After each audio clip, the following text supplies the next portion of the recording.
Many of us are pretty comfortable in our life. We've got a reasonably good income. The mortgage is paid. There's food in the fridge. We've got a nice warm bed to sleep in. And everything seems to be floating along just fine.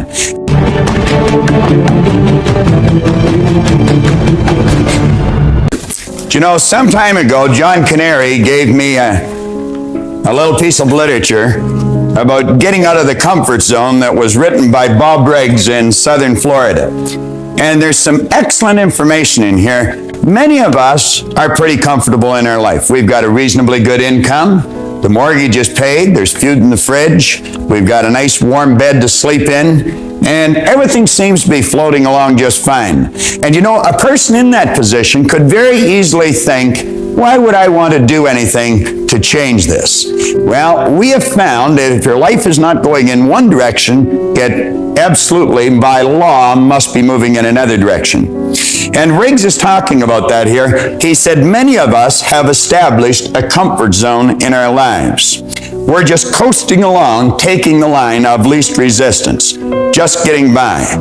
Now, he said this is a very common and understandable attitude. We've all worked hard to get to where we are, and it may seem a very good place to be.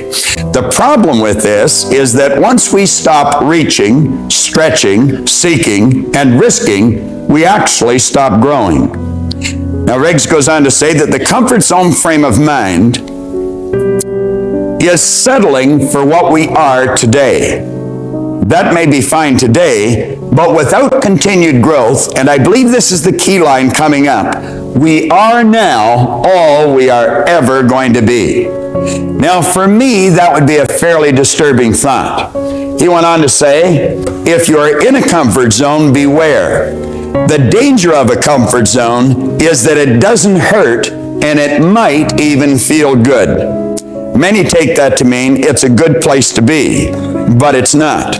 A comfort zone may be what is holding you back from real growth, real accomplishment, and your potentially exciting and rewarding future. Now, I've mentioned if we're not going in one direction, we must by law be going in another direction. You're either creating or you're disintegrating. Whenever we hear a person say, I like it just the way it is, we know that person is advertising their ignorance of a very basic law of life, because absolutely nothing stays the way it is. I think many of us have had a false concept programmed into our mind with respect to education. We, I think, have been raised to believe that education is going to school for a certain number of years and be able to correctly answer a series of questions.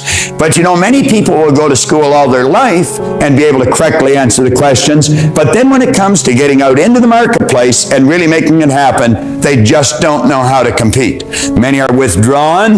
They don't even feel comfortable meeting or greeting a stranger. Well, Wood said the test of an educated person is, can I entertain a new idea? Now, I think you know, and I know, that if we're going to improve, we have to have a very open mind. I once heard that an open mind was being prepared to throw away some of our most cherished beliefs when a better idea comes along. Now, you'll find that the vast majority of people seems to back into the future, dragging all of their old experience with them. When they're confronted with a new idea, they ask, does it fit? If it doesn't, then they say it's wrong.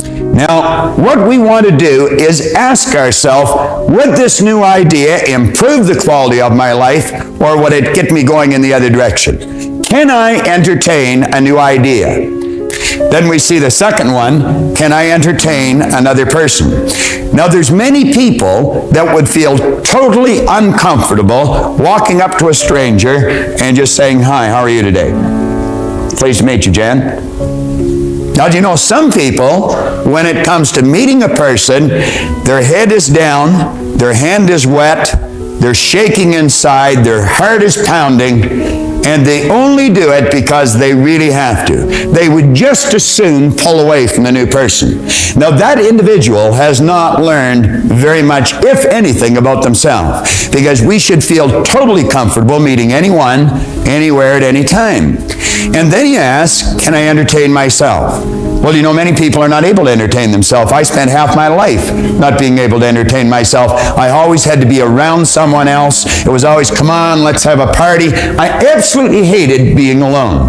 And that was because I really didn't like myself.